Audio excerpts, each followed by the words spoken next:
I want to welcome all of you here in the audience in Memphis, Tennessee, as well as those that are watching these proceedings through our live webcast. For those of you who do not know my organization, NeighborWorks America, we are a really unique and interesting organization. We are a 501c3 nonprofit that was chartered by the U.S. Congress nearly 40 years ago.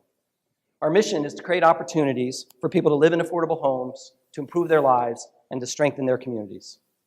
We achieved this mission by supporting a network of 245 strong nonprofits all across the country through grants, technical assistance, and training.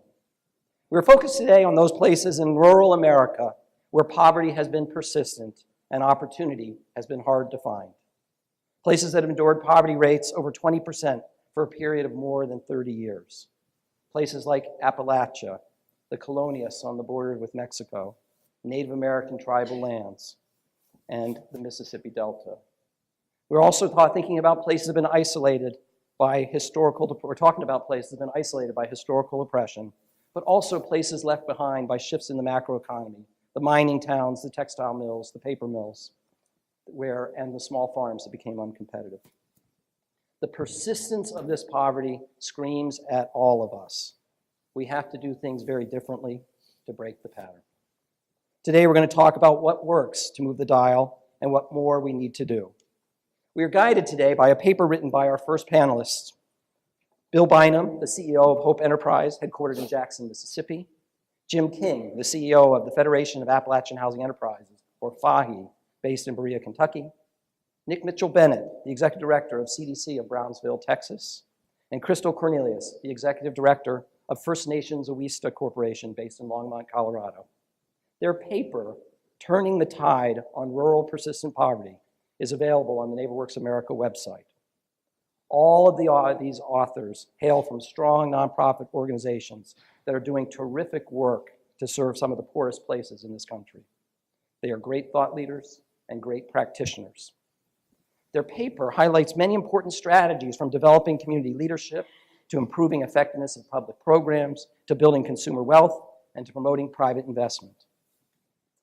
Fundamental to creating opportunity in places of persistent poverty are strategies for creating jobs, linking to jobs, and helping people prepare for jobs. This is a particular challenge for rural areas. Of nearly 2,000 rural counties in the United States, 40% of them lost jobs last year. One of my biggest takeaways in preparing for this event today was we need to pay more attention to the linkages between the fields of community development and the fields of economic development. Economic developers are doing the important work of focusing on luring in business investment, on infrastructure to link communities to markets, and on building workforce development systems. Community developers are building places where people can succeed by establishing social cohesion and livability, developing affordable housing for workers, and providing access to workforce development services. I deeply believe that first and foremost, as you will see from this first panel, is bringing opportunity to poor rural communities starts with a community catalyst. A community catalyst is often a high-capacity nonprofit organization. Organizations like Hope Enterprise, like CDC Brownsville, like FAHE, like Owista.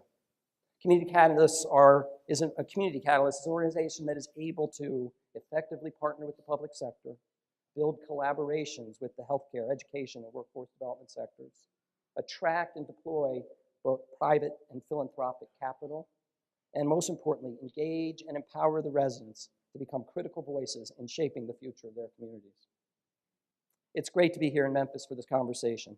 I was last in Memphis about 20 years ago when I brought my family on a week-long spring break trip to the region because the girls were studying civil rights in school.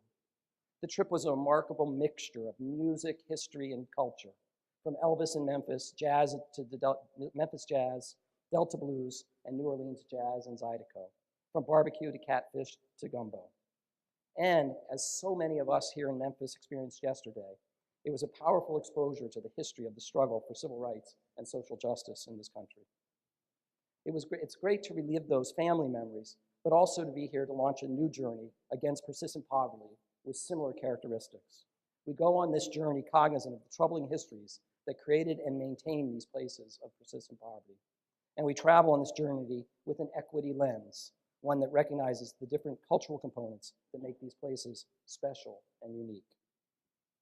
On that same family trip that I alluded to years ago, our first stop was at Roanoke, the home of my favorite author, William Faulkner, in Oxford, Mississippi.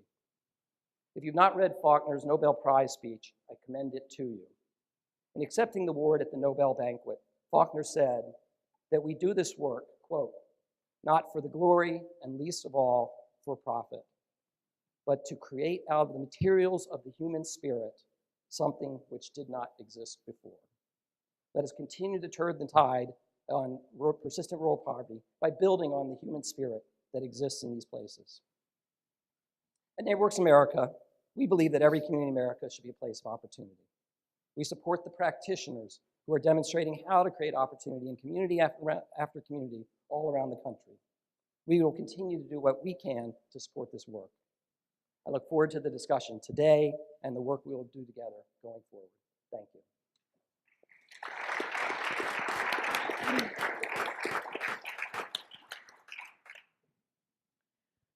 Well, good morning, everyone. I'm Sheila Rice, the Executive Director of NeighborWorks Great Falls in Montana. And I'm truly honored to be here this morning to host this very powerful panel to talk about turning the tide on persistent rural poverty. These, as Paul mentioned, are 4 of the 5 authors of the book, the white paper that is in your notebook. Please read that if you haven't already. Wonderful, expressive, and challenging and hopeful information in that. The 5th author is Ed Spivak, and you heard from him a little bit earlier. So I want to start out this morning by telling you that if you have a question to ask, would you please write that on the cards that are on your table and pass it to the side? So there's runners on both sides of the room that will be picking up those questions. With that, I'd like to start out, and my first question, I'm going to ask this of Bill. So Bill, ruralness in and of itself has challenges. And so how do we create scale and consistency and efficiency, effectiveness in the work that we do? What's been your experience toward that? Good morning. Before I answer the question, I do think it's so important to acknowledge the work that NeighborWorks has invested into bringing us together and the work that NeighborWorks has done over the years to invest in the kind of places where we work every day. If you look across this room, you see a mix of people who get up every day thinking about what it takes to make lives better. And if you look at us as a picture on a canvas, it looks like the diverse America that we all live in. It's increasingly diverse. If you look at this panel, it's increasingly diverse. And for me, that's where I find that we get the most traction, is in acknowledging that we all have a stake in our common interests. Scale, efficiency are important, but what I really try to focus on is what's effective. It's hard to get scale in places where the market has essentially failed. The resources, whether it's financial resources, human resource capacity in rural persistent poverty places, just don't exist at the level that it does in other places. And so what we have found is that we've got to work together, regardless of what we look like, where we were born, who our parents were. We've got to figure out how to push through that. I think we have a problem in this country with othering, whether it's, we can't throw all that on the Middle East. The issues that we have created, whether it's around race, gender, sexual orientation, elderly versus youth, we always find something that separates us, and we're not going to get where we need to go if we don't connect those dots. And so we've tried to do that through our organizational structure. I'm really biased toward credit unions. Credit unions allow you to aggregate both human capital, get people together to pool their resources to help their neighbors, and financial capital. We've been able to grow from a first deposit at a small church in Jackson, a couple $100, to now we're a $300 million financial institution that has generated $2 billion and has helped nearly 1 million people in the nation's most distressed region. We couldn't do that by ourselves, so it took people pulling together to make that happen. So Bill, let me back up a little bit and ask you to introduce yourself. My apologies. And also just if there's anything else you wanted to add about Hope. Thank you. I'm Bill Bynum. It's my privilege to be the Chief Executive Officer of Hope. Hope Enterprise Corporation's a nonprofit loan fund intermediary. Hope Credit Union is a federally insured community development credit union, and both are CDFIs.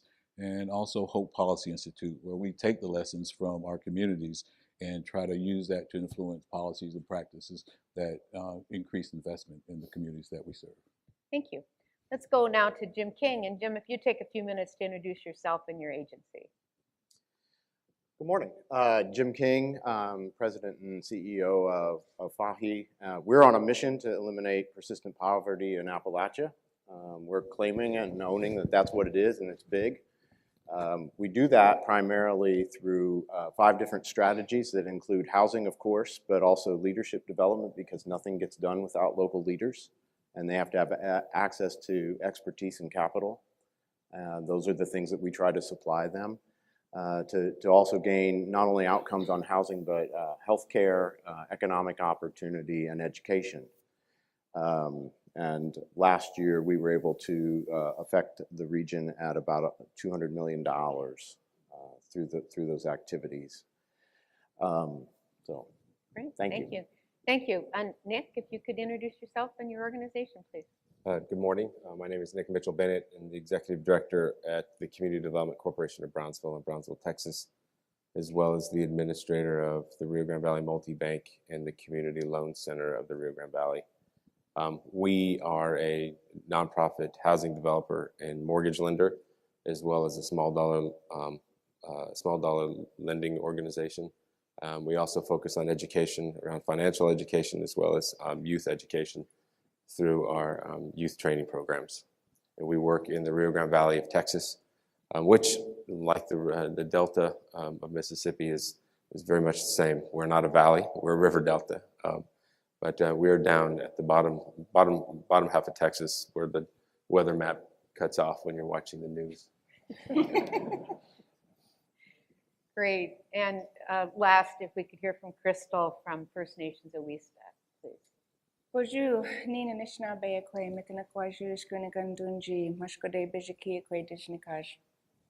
Good morning. My name is Crystal Cornelius, and I am the Executive Director of First Nations Awista Corporation.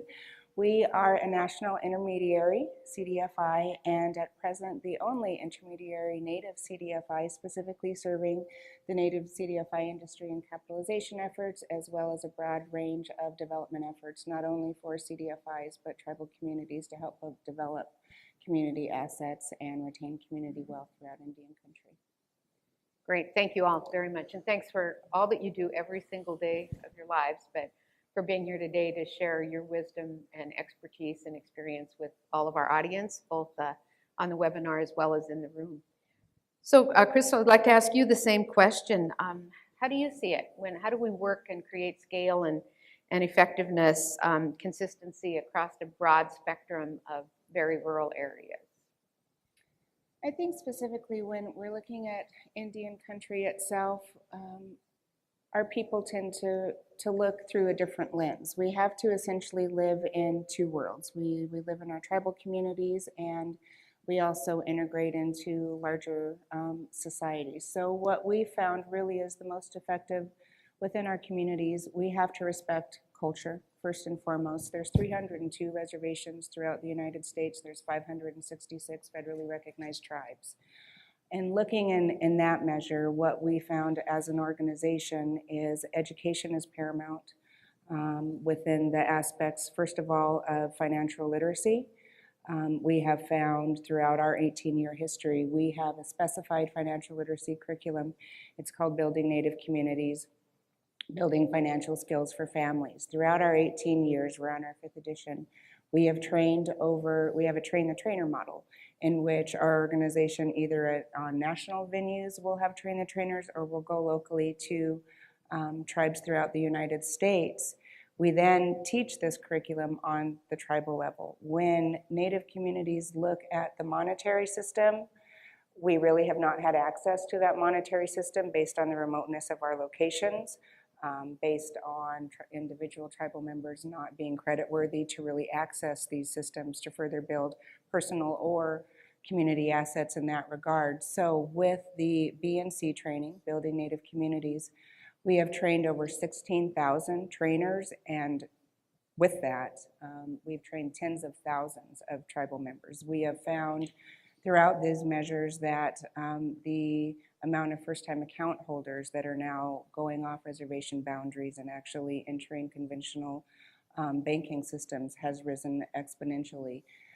Added education with capital, with affordable capital, as we saw with Nick's presentation. Generally in remote areas, the only access to capital, if you're not able to gain capital from financial banking institutions or predatory lenders. So having capital outlets that are derived from local communities that are able to access what's needed within that market and provide that outlet. We've really seen communities build individual wealth. We've seen communities build infrastructures. We're seeing advents of private sector developments, of increased home ownership. But I think one thing really important to look, whether you're looking at Indian country or not, is rural communities. We understand our communities. We understand what's needed, but we need resources. So with that, when we have outside organizations that have all the answers, those don't necessarily work. So it's very important, I think, that we listen to what local communities indicate they need and really collaborate with outside partnerships to be able to make fruits come to fruition on what we're trying to achieve with any particular community. Great, thank you. I'm going to turn now to Nick and ask him about new versus old. Lots of this work has been going on for a long time. It's made progress, but we have some new models out there too. So what do you find is the most effective models against persistent rural poverty? Well, I think one of the things that's one of the old things that still has effectiveness is work, and creating jobs, and not trying to get all fancy and figure out this and that, but it's helping people get back to work, and a good living wage would be nice. I just did this presentation on the Community Loan Center. I would love to go out of business because people are paid enough to where they don't need to borrow from us. So that's an old thing that could use a little help and happening for the rural areas. I think that one of the new, and it's been mentioned here 3 times already, and for a long time, this industry has gotten into its, I think, Bill mentioned it best there, we've got into our little silos, and we get competitive with each other.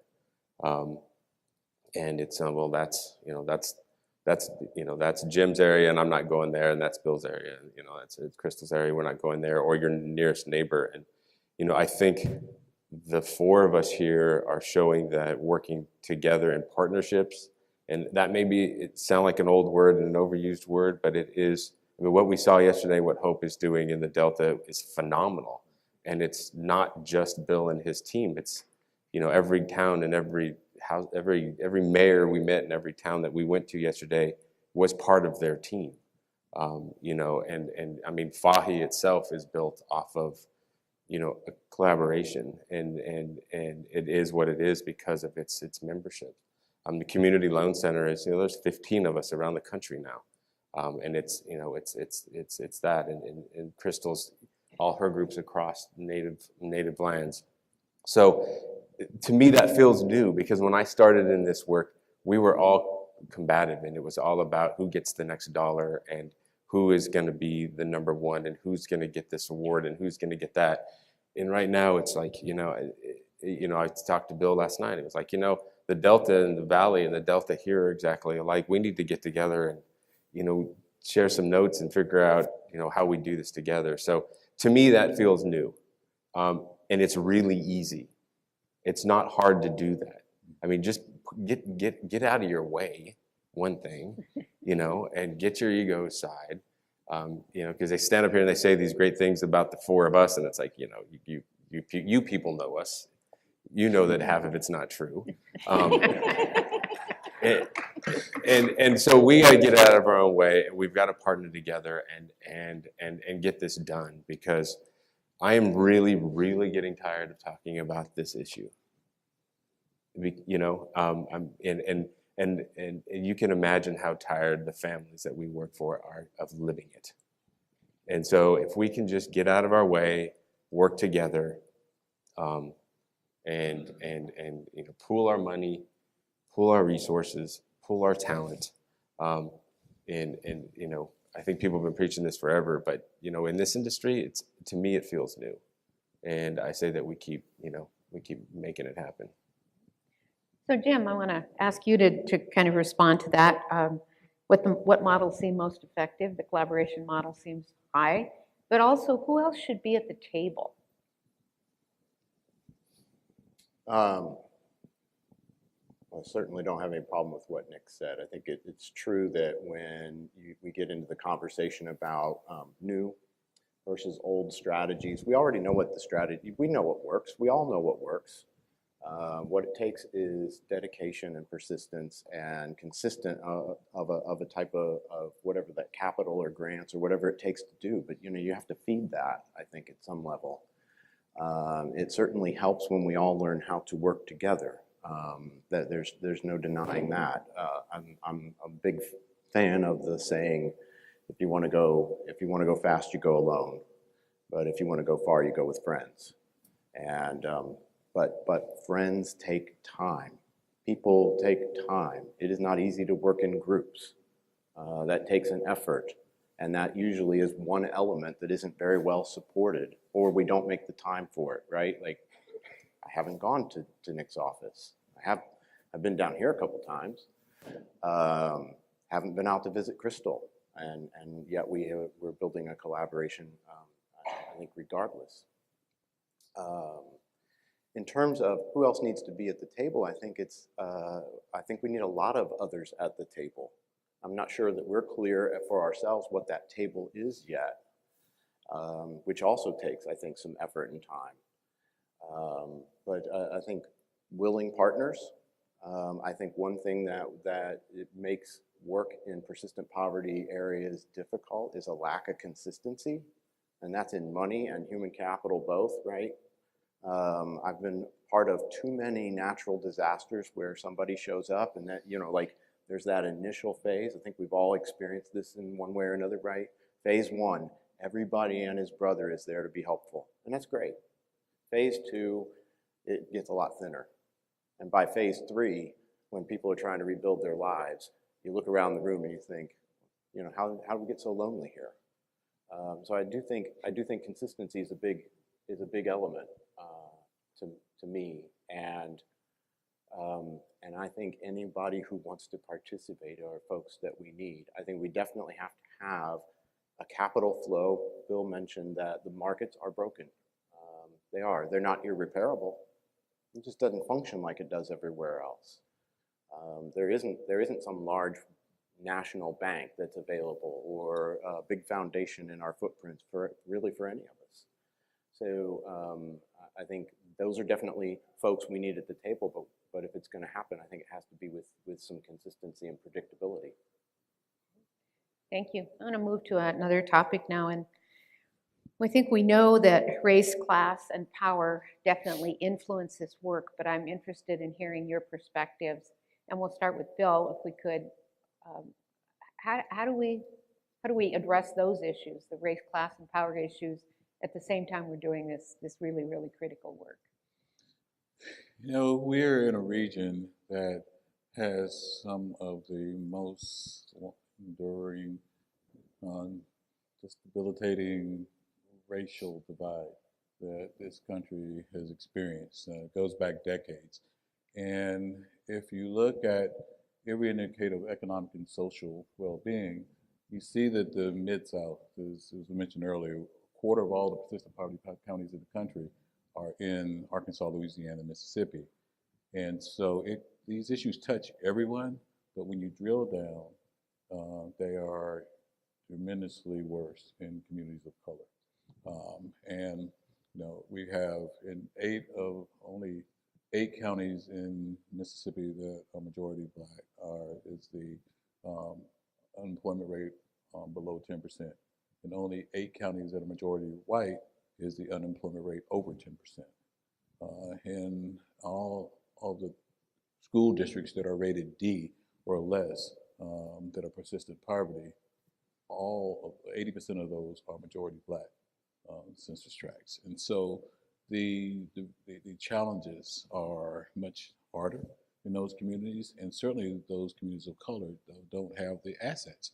They don't have the political clout, as was mentioned earlier. You've seen how limited political participation among elected officials is representative of African communities of color. And so those communities are not going to be able to solve these issues by themselves. So we've got to be intentional about investing in communities of color, because if you look at the demographic trends, we are shooting ourselves in the foot if we leave what is now over half the population. Half the population of kids less than age 19 are non-white in Mississippi. Now, regardless of which side of the aisle you sit on, if you want tax revenue to support the economy, if you want a productive economy, if you want folks to support healthcare, if you want roads, if you want jobs, if you want education, those people have to be equipped to help pull the train. And that's not, we have not historically made investments in those communities. And so we've got to be intentional about investing in the future of this region, of this country that is becoming more diverse. And I think we can do that. I think we have seen models that have been pretty exciting. Several of us work together with the Department of Agriculture and several foundations and other organizations to identify $500 million in the Department of Agriculture that has now been routed through organizations that are on the ground in these communities to invest in critical community infrastructure. That wouldn't have happened without diverse communities coming together and talking to legislators who recognize the needs in these communities are looking for solutions. So I think we can collectively aggregate our voices and move forward, but we can't do it if we're not intentional about making sure that everyone is equipped to succeed. I'm hearing a lot about capital and the need for capital and investment, et cetera, and want to herald that this group was able to figure out how to use that $500 million and put it to work in the very communities that needed it so badly. Crystal, I'd like to ask you the same question then. When it comes to race and class and power, how do you see that influencing your work? In regards to Indian country, I often say that Native Americans are the invisible minority in the United States, usually not noteworthy of mention in any major political platform. And unless you happen to live in a state that has a large Native American population, generally we're just thought about in history books or we're looked at as mascots. When you look at federal policy and you look at the state of Indian country today, from the moment that colonization efforts began 500 years ago, we were, as in all of Indian country, we've had tribes that were completely annihilated and no longer on the face of existence. But we were put in places that were purposefully devoid of resource, devoid of locations that were amicable to any sort of economic development. In my language, the word reservation is ishkunigan, and roughly that translates into English as leftovers. So when you look at most Native American reservations to this date, and you look at federal policy that has implemented genocide, and essentially we were put in these locations and left to perish, and we haven't yet. We have been extraordinarily resilient throughout 500 years of history. Initially in the reservation era, there was something called the Dawes Act in 1884. And when the federal government put our people in reservations, it was communal land.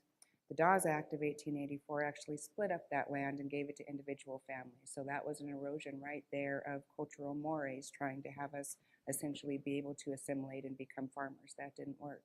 We weren't granted citizenship until 1924. The Native American Freedom of Religion Act was instituted in 1978. That's only 38 years ago that it was actually legal for our people to practice our cultural ceremonies. So in looking at that realm of federal policy that essentially put our people in desolated areas devoid of natural resources. So in some junctures, when we look at areas of persistent poverty, maybe some of those resources have been depleted. So I think one thing that's needed, and I felt it important to somewhat give a historical base on the different perspective of our people throughout the nation in regards to Indian country.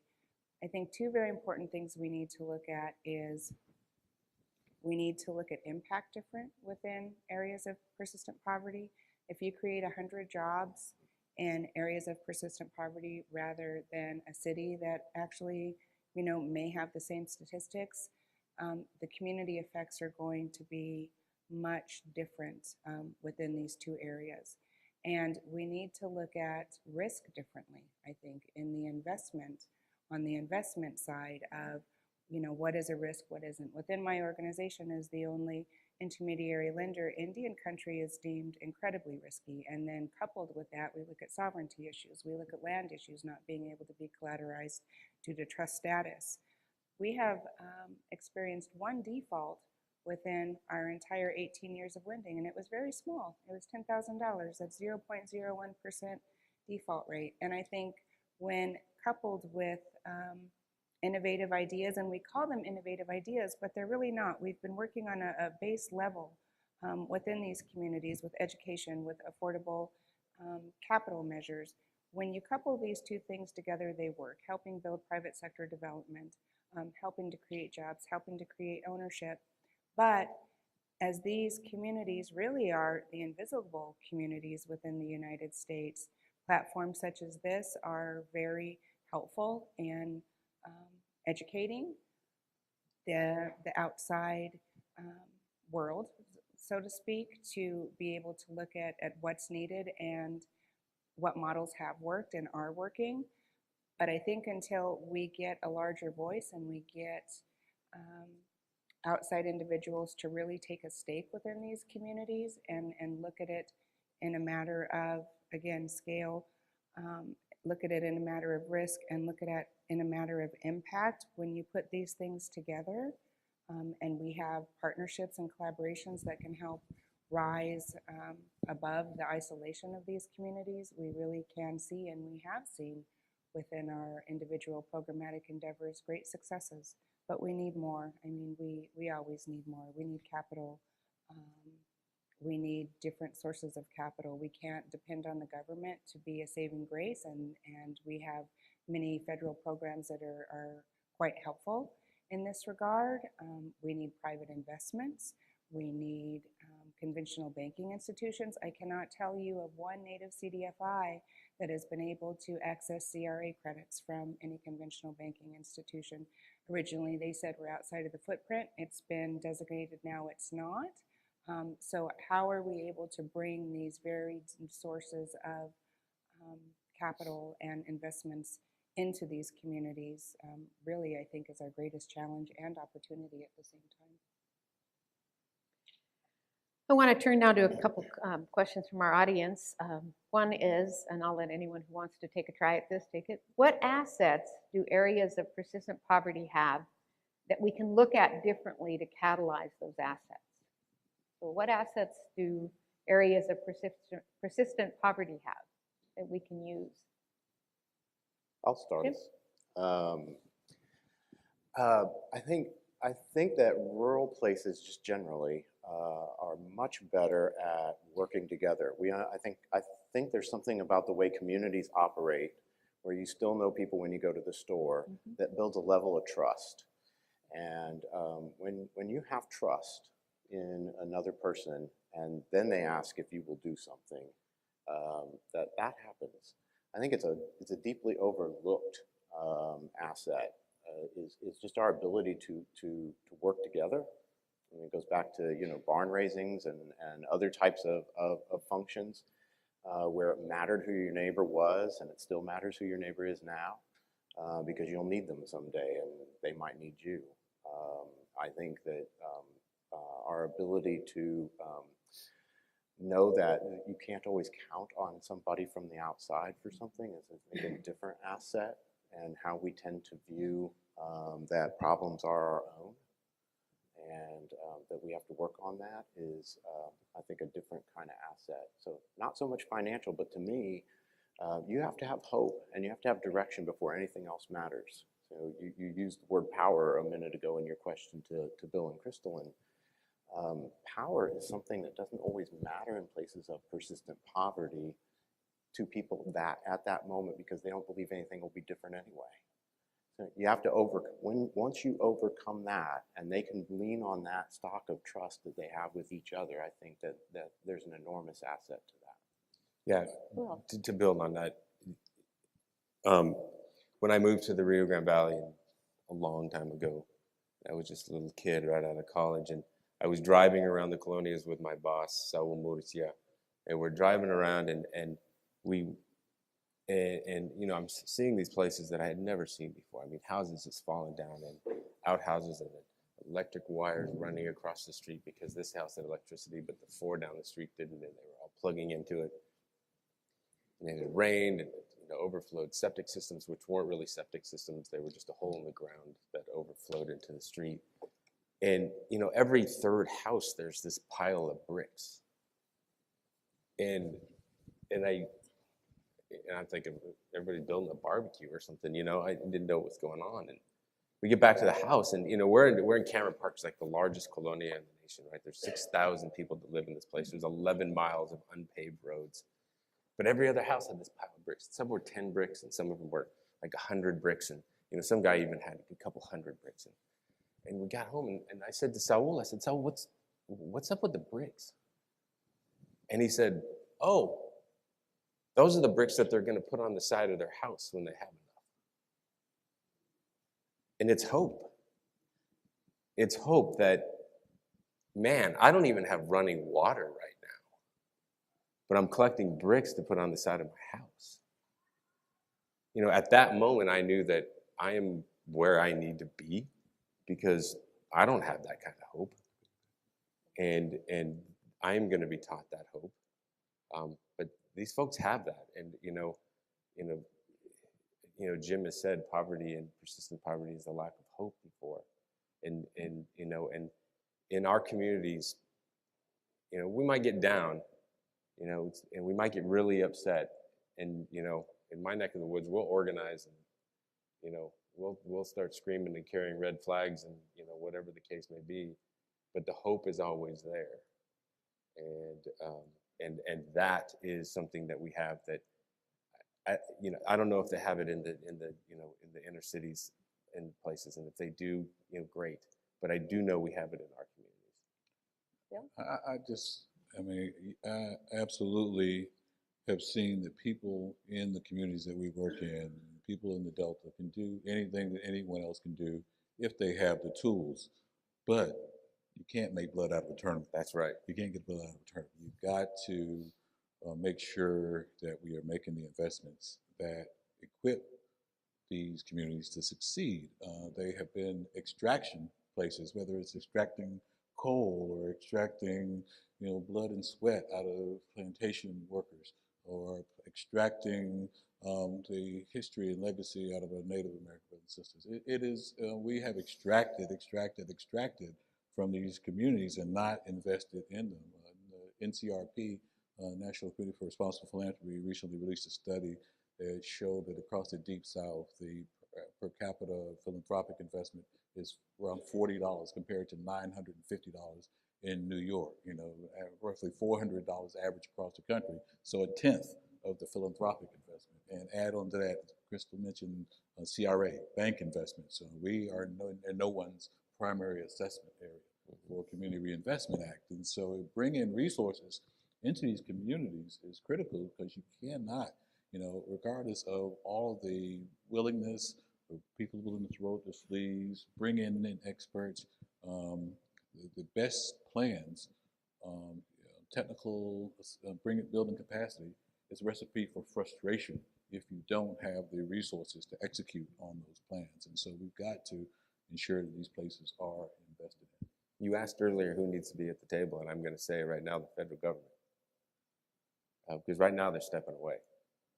And, Bill's right. They keep, if they're going to step away, everybody else steps away.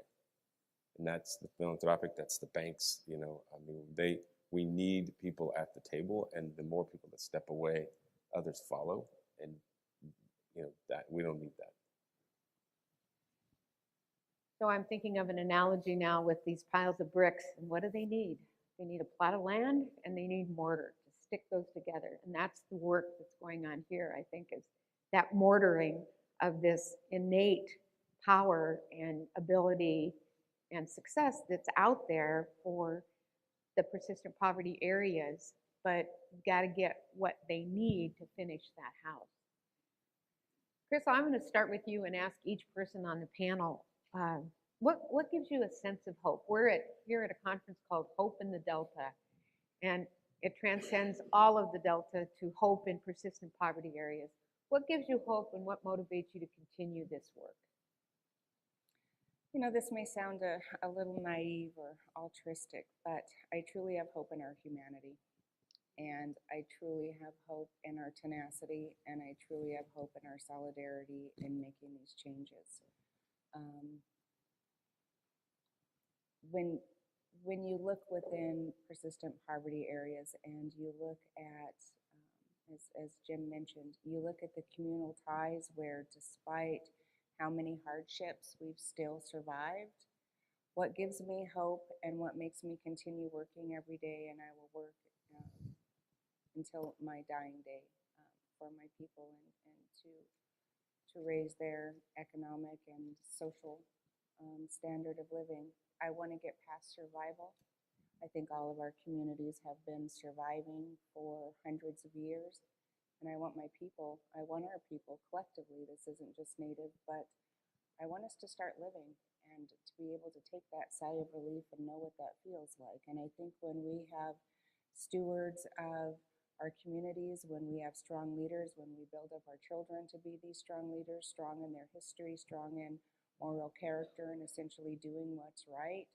And that's where the humanity comes in. If you happen to be at a point to where you can help somebody else, whether that be tangible or intangible, to reach out that hand and lift somebody up when they need it, or to be a hand up or not a hand out, to promote those programs that assist in those endeavors is going to be paramount to our survival in the future. So seeing that and seeing how hard so many of us work, so many of you work in this room towards that same end, gives me hope, because I know that we will never quit. And one day we'll get to the point of survival, hopefully being a memory of the past, and we'll all start living again.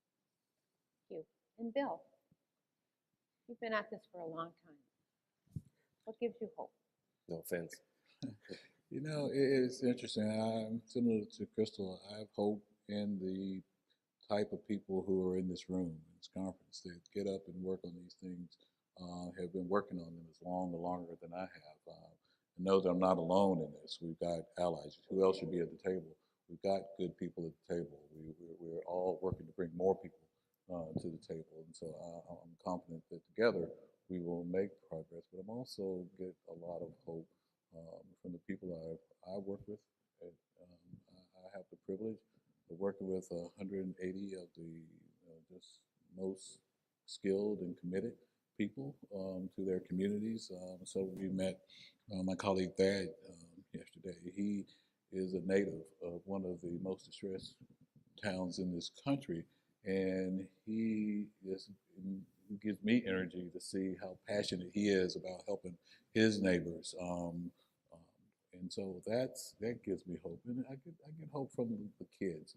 You heard a story earlier about a individual who was 100 years old and got their first account at the credit union. Well, we do hundreds of children's savings accounts, and those kids come in with their piggy banks, and they make their first deposit in a federally insured depository. and they know that they're welcome, and their fates will be very different than that 100-year-old person if you play that out. They will grow up and they'll have assets, and assets make a difference. It gives you the tools you need to buy a home, to start a business, to not have to go to a payday lender that charges you a 400, 500%. You have options, and that's what we want to create for folks. So we don't want to tell them what to do, but we want people to have options. That's all they want. They want a safe place to live. They want a job. They want health care. They want the same thing that people in Silicon Valley, in Brooklyn, in the most affluent communities across this country want. And so I'm confident that when they have those tools, they can succeed. These kids and the people who are doing this work give me the most hope. Great, thank you. And Jim, what gives you hope? We get these questions ahead of time, and then you hear your colleagues say things, and you wonder, what did when I was thinking this out, sounds silly or lame at some point. I think we've probably all had that experience. I couldn't agree more with what I've already heard, right? Like my own colleagues, the members I work with, people who are dedicated to make things work, you all. But I think the one thing that really does drive me, and I do have this sort of Pollyanna view about the opposites of hope and poverty, because the places where we're working, the people that we're trying to assist, if you will, if that's possible to assist, or are we just there to give them the tools? And I think that's what it is. We offer opportunities. And when I watch a family, a community, part of our region take those opportunities and do things, and they change their language. And this is the thing that I think I wake up in the morning energized when it went from, son, that'll never work here. Somebody else tried that and that did not work. It's not fun to be called son anyway. But It beats boy. that's true. Yeah.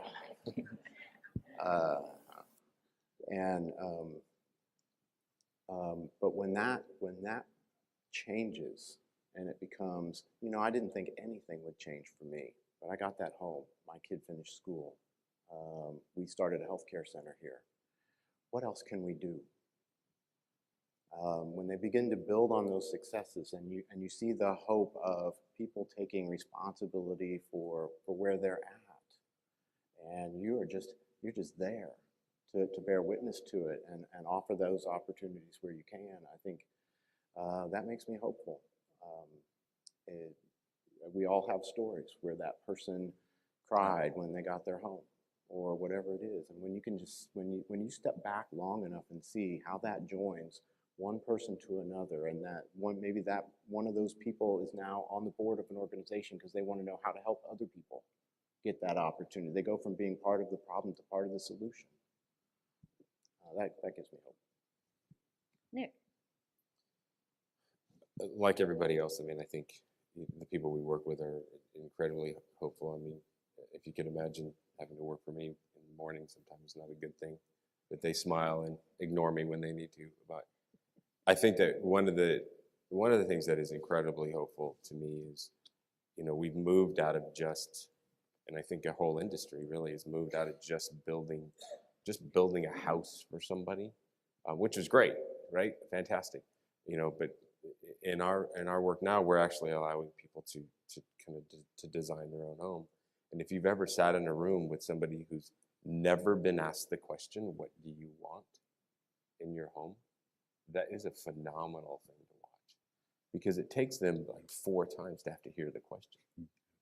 Because you want to know what I want? Where do I want the bathroom? Do I want a porch?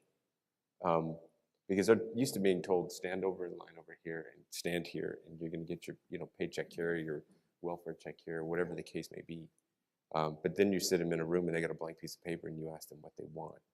So the hope that comes out, the empowerment that comes out of that question, the empowerment that, I think, Jim talked about it, but the empowerment that we give people, that one thing of just being, and it could be anything that we do, where do you want your bank account to be at, or whatever the case may be, but you gave them a choice.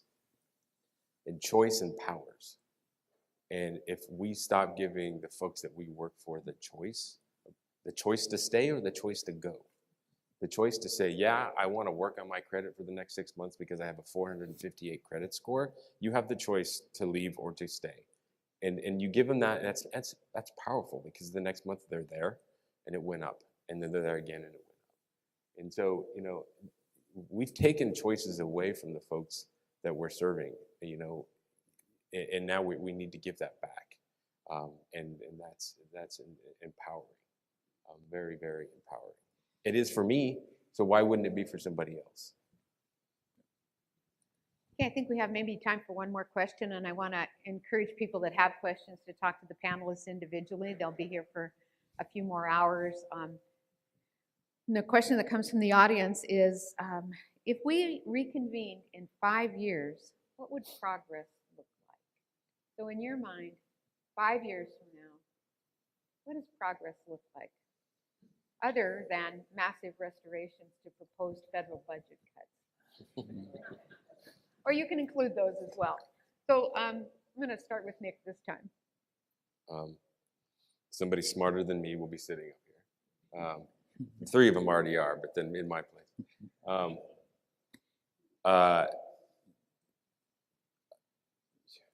Boy, as much hope as I have, I don't know.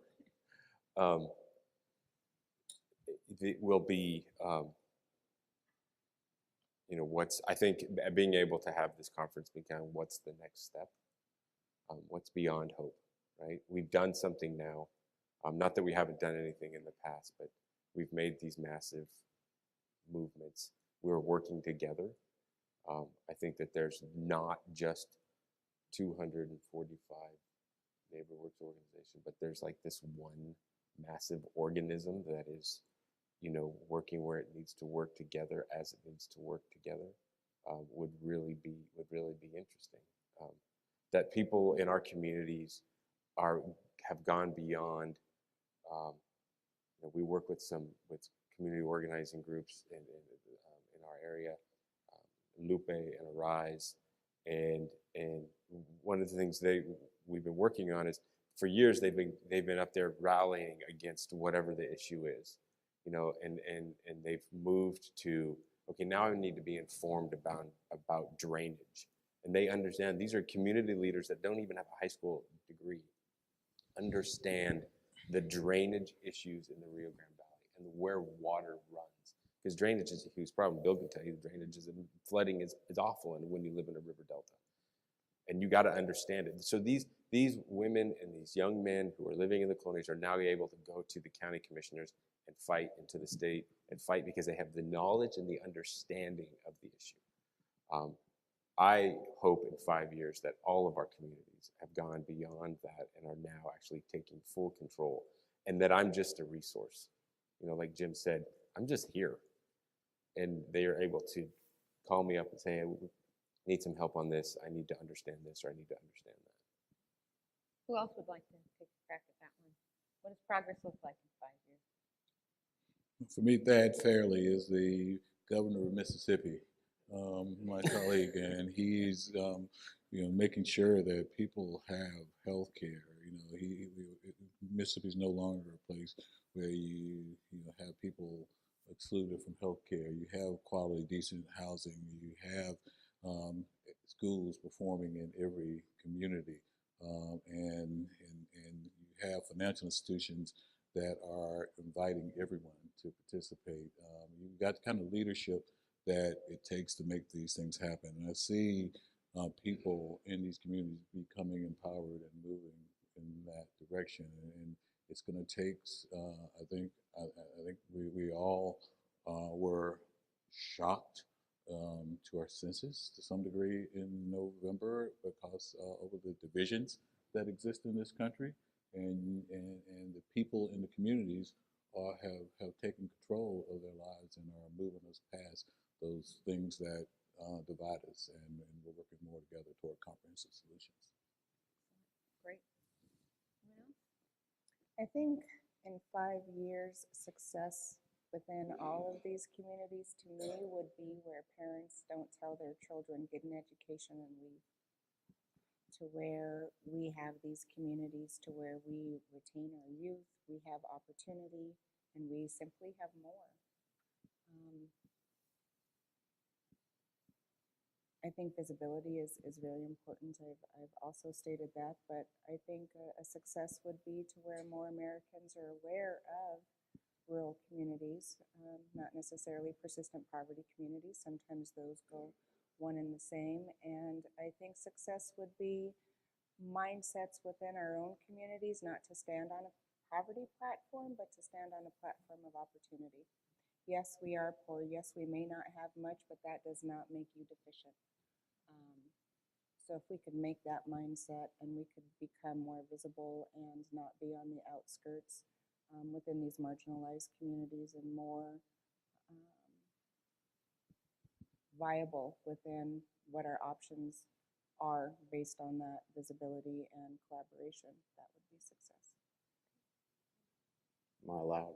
Yes, you I are, don't Jim. remember seeing this question. You have the secret key to the Wi-Fi, so yes. Oh, yeah, yeah. You all won't get it though until later. I'll offer the Wi-Fi password later.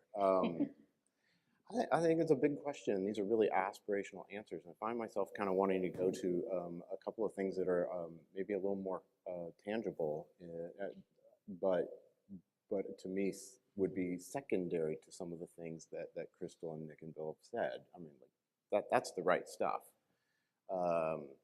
We need a CRA change that would direct investments into these regions. I think that seeing real capital with real flow would be really important. That we will set some big goal at some point and we're going to surpass it. And 5 years from now, we're going to be talking about something so ridiculously big that we would all be shocked. I would want that, right? So we got $500 million of CF money, and we couldn't use it everywhere. Can't be used everywhere. To see that whatever the next big thing is would be ginormous in comparison, and it's going to equally get used in Indian country and in the Colonias as well as Appalachia and the Delta, because that didn't happen, and we're not there right now. So our abilities, the capacities, the barriers that need to all change, I'd like to see a nice big old road for all of that. Excellent. So each time I've ever served on a panel like this, I thought, oh, I hope I get one more chance. There's just one more thing I want to say. So we'll call this the lightning round, okay? And give you each a minute to say, okay, whatever you want to hear. We not only have the audience in the room, but we have the national audience that's on the webinar. What do you want America to hear about areas of persistent poverty, where you work, the work you do, anything? And anyone can start out. Since I just ended, I'll go. Go. Lightning round. I don't do lightning. Nor thunder. Right now, rural is mostly seen by people as not urban, not suburban. What I want the rest of the country to know is that that we are a real place, that it is worthy of your attention and your investment, and that it is not a hopeless kind of place. I think if there are a certain group of people had been on the bus yesterday and we're out in the Delta and they get off and they look around a community and say, well, there's nothing going on here. There are things going on there. There are people who have lives and ambitions and hope. And I would want the rest of the country to know that. And those are the same communities that we have, I think, in all these other regions as well. There's a reason that people choose to live there. They're not trapped, not all of them. And I think the narratives are wrong. It feels to me we get treated forgotten and by a definition of what we're not as opposed to what we really are. I would say that we are not all scary people down on the border waiting to come take over your country. And that we are a population that is growing. We're growing naturally. And we want to work. We want to be a part of this community, a part of this country. We don't need a wall.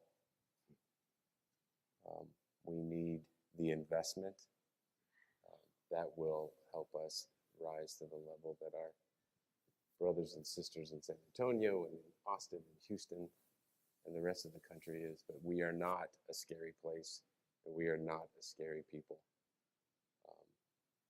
And we just want to be a part of this country and not a joke or a warning.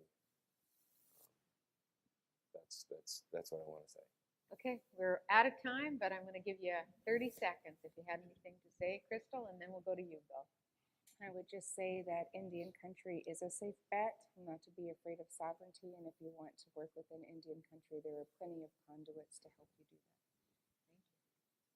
The challenges facing these communities are significant, and they all require capital.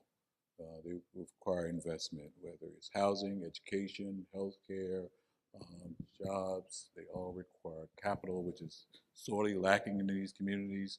All policy should have inserted in the language that increases investment in persistent poverty areas. And at the end of the day, we don't need to be prescribed to, they need to be listened to. The residents in these communities can tell you what will work, and they need the tools to make that work. Always bet on black and brown and yellow and red and white and the people in these communities, and you'll get a good return.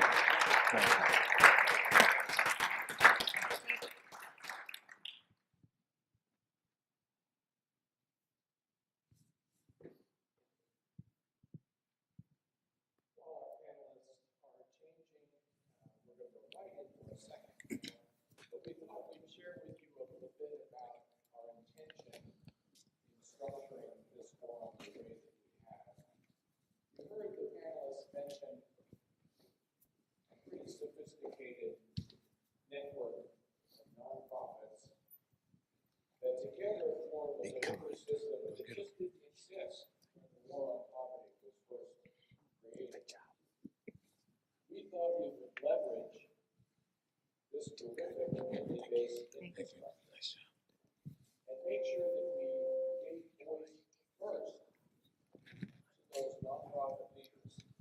I believe the first panel illustrated that we chose wisely. But we thought we would give first voice in a bottom-up discussion for recommendations for turning the tide. And then we thought we'd transition to a panel of intermediaries who work closely with all of the networks, and we'd like to hear their response.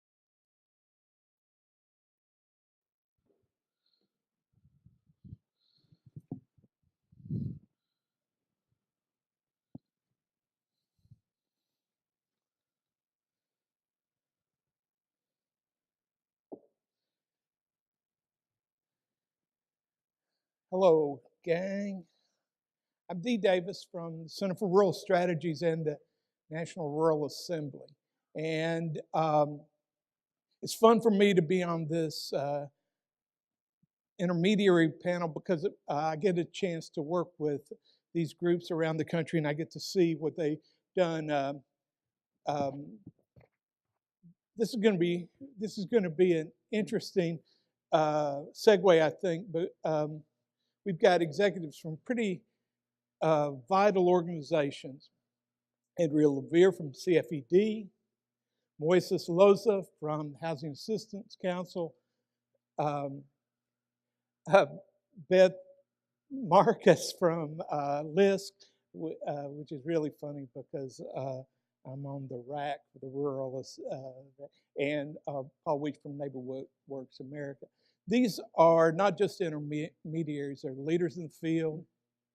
They are tireless advocates, and they're community innovators. So this should be a good chance for us to begin to talk about community development in a way that really deals with where we are now and where we're going. So I'd just like to start out after that panel. What did you think, Moises? Well, needless to say, I was very impressed. I know the work of the panelists who appeared before us, and I know of their good work. And clearly they exemplify, I think, what local efforts can do and can do in communities and can make a difference. I think that ideally we had leaders like this who are well aware of of the conditions, the communities, the needs where they work. Clearly we would have much better conditions in most of rural America. But they show an awareness of the work that needs to be done. They show that they engage the community, which is very important. Without the community, you really can't have the consistent long-term effort that's necessary to make difference in local communities. They show the leadership that's required to make things happen. And finally, they show a commitment and a persistence that's necessary. I've always found it interesting that sometimes philanthropy will say, here's a year, 2-year, 3-year grant, go and fix this problem. A problem that's been around for generations and generations somehow is going to be turned around. It's that long-term commitment, and I think one of the things that was clear in the first panel is that there's a clear understanding that this is long-term, folks. This is not going to happen soon. This is going to take a good deal of persistence. This is going to take a good deal of leadership and a good deal of hard work, hard sweat. And I think what we saw in the first panel is a good example of that.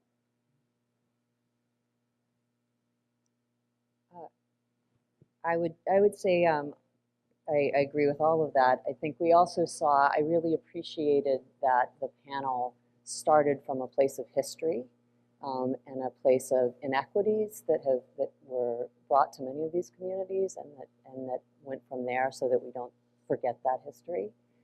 So I appreciated that in both the many conversations and then the panel itself. And then I also was really struck by the consistency of the message among the panelists in terms of recognizing the inefficiencies of much of the resources that are out there and challenging us to think about how do we bring those resources. And as I think about this panel, it's almost, the panel before us talked about serving their communities. I feel like we serve the former panel in many ways, and so I feel like they really set up a challenge for us and policies and many who aren't in this room to think about how we solve those inefficiencies. Yeah, I guess what I wanted to reflect on from the first panel, many things. It was a brilliant panel with lots of great ideas and things to think about. But what I really started to reflect on was how important social capital is in this work. And you asked the group, what's the difference about places, or not, the moderator asked the panel, what's different about places of persistent poverty? And Jim King and others kind of reflected on people are connected. They look out for each other. There's collaboration. And one of the things, though, that I think we also see is that very poor people in very poor communities are often very isolated, too. And so critical to bringing these places back is to continue to focus on resident engagement, to building that social capital, the connectedness, bringing people into that community and into the planning process, that it's just fundamental to the rest of the work that has to follow. So I love many things about the panel, but one of them is that we're beyond the old arguments. Those of us who've been in the field for many decades know that people argued endlessly about what matters most, people or place. And my favorite line about that is, they both won. And I think the first thing we heard is that you have to do both. And then the second part that I thought was very critical is that when I first became president of CFED 14 years ago, the founder handed me a document called the Declaration of Interdependence. And basically he said, our mission is so big, there's no way we can accomplish that by ourselves. And so our core values have to be to work with other people at new levels of collaboration. And I've been very proud to carry that mantle. That mantle was carried by each person on that panel. And what's very interesting is how we innovate in new ways for the biggest issue, which are the structural challenges. And to me, that's the next frontier.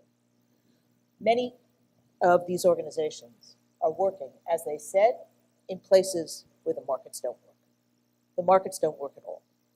So one example, there's bricks next to a house. It's not just the mortar, Sheila, it's the mortgages. So I just came from Cuba. There's no personal mortgages in Cuba. So what do you see? Half-built houses, three-quarter built houses. All this capital stuck there, not being put to productive use. That's just one example, and we pretty much have figured out how to solve that mortgage problem. But there's all sorts of other issues about how do you create markets that work again, and how do you address the fundamental structural issues and incentives that make them work. So Crystal was talking about risk and understanding risk differently and respect for culture. How do we begin to explain that to lenders? How do we begin to talk about risk in a different way? We clearly have an education challenge. I think that one of the interesting things in the previous panel is there were similarities. The discussion really could have been held by any one of them about any one of their localities. At the same time, there were differences, very important differences. Sovereignty in native land, the absence of CRA activity in many of these areas, and so on.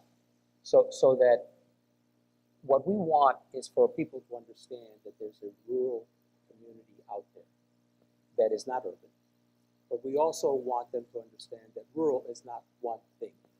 It's a variety of things. The country is divided into regions, and the regions each have their own uniqueness, and those uniqueness need to be understood. So the education process is not just about recognize that there's a rural America, recognize that rural is not urban, recognize that there are differences, but recognize that there are differences between those rural communities. Each one brings its own assets. Each one brings its own challenges. And so each one needs to be addressed as a different community, understanding the need to have overall equity and equality in all those communities. What I'd answer to your question is that what's remarkable about the people in this room and the people that were on the panel before is how the nonprofit sector has moved into more of a diversified social enterprise business model. And the way that I think we're going to get the broader investment community to understand risk in these communities is that these community development financial institutions are already lending in front into those markets. These nonprofit housing developers are building the first houses in those markets. And the private sector will see that those business models work and will get them to look anew at ways in which these CDFIs, these nonprofit housing developers, these social enterprises are able to serve these communities profitably and bring new investment to those communities. And I think the rest of the private sector will learn from the way that we understand risk and manage risk. So I would take a very different tact from Moises on this, really following on Paul, which is the role of CDFIs, as Paul has said very clearly, is to make markets work for the rest of the country and to prove the discriminatory and false understandings that people have about the level of risk.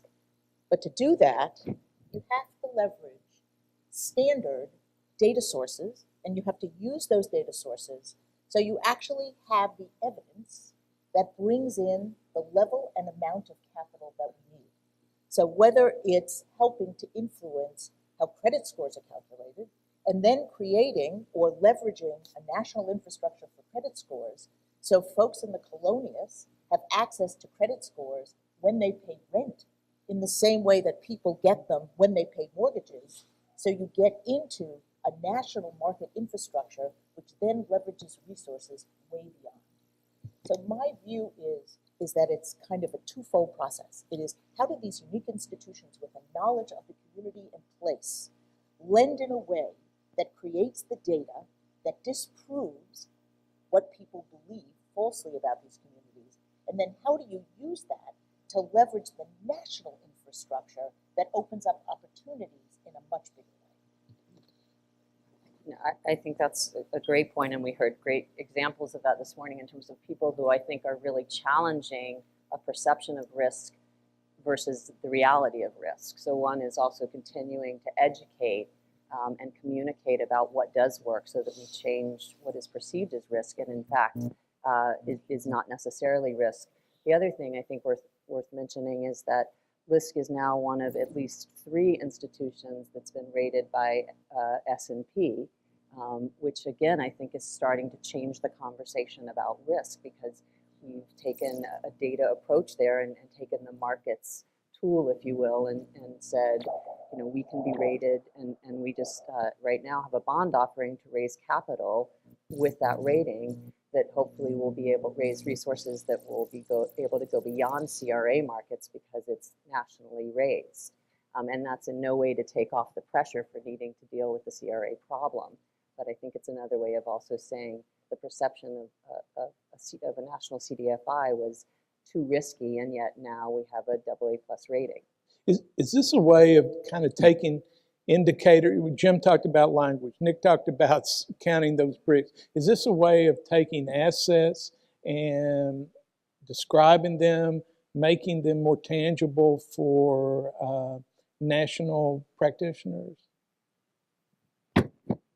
I would say it is. I mean, I think that it's at 2 levels. I think the communicating it is very important because when I think about not just the capital on the lending side, I spend a lot of my days working with philanthropy. And what I see there is that we have a similar system there of money that's spread out, and especially new money that's coming in and is looking to have an impact. And it doesn't know necessarily, it's often an individual on a phone looking at a donor advised fund that they've set up, and they're scrolling through a menu of options, and they need to see what we saw on the bus yesterday. So I think there's all levels of this aggregation that would help propel us forward. And that kind of brings me back to a point that that Bill made, which was, how do we build clout in these communities that are disadvantaged by race, class, and existing power structure? How do we begin to do what we do in a way to give them more chips in the game? It's I think it's called community organizing. The role of these organizations that we heard before is really a multi-level role.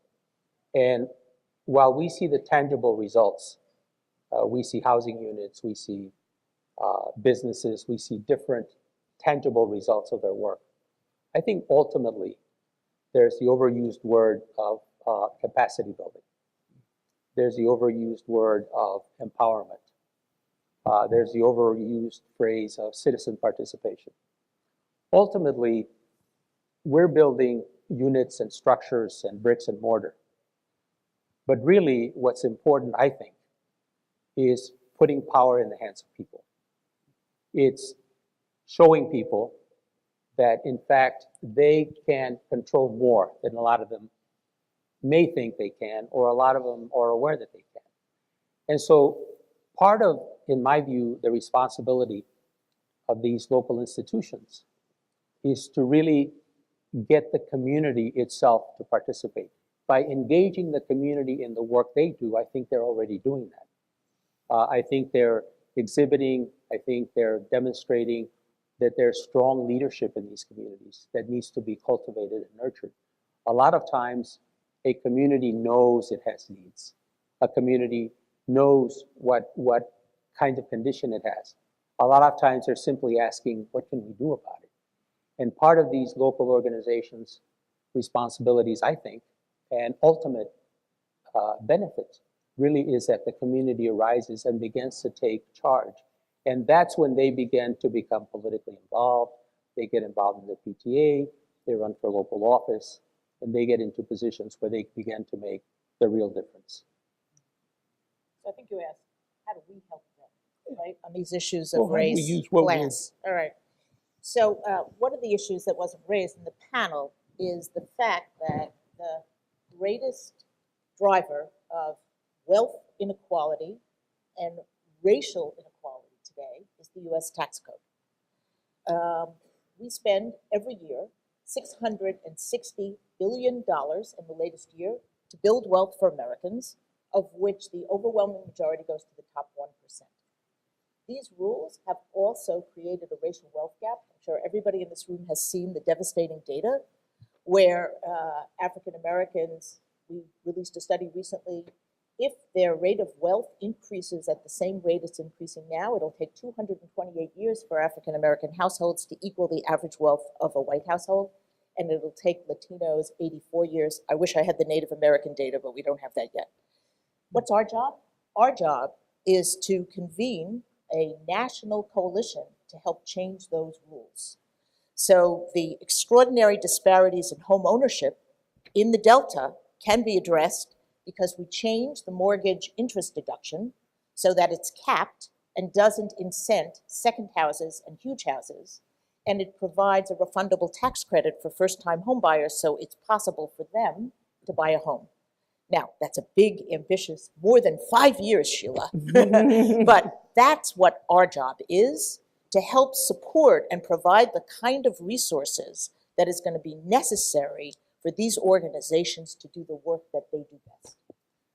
So I want to move into a discussion of the paper, but before that, I just thought, especially taken by that earlier conversation about why we live in these communities, why we invest in these communities, what is it that makes a difference? And I was thinking that if you grew up in Appalachia like I did, lots of times we hear people say, well, why do those people stay there? Why don't they leave?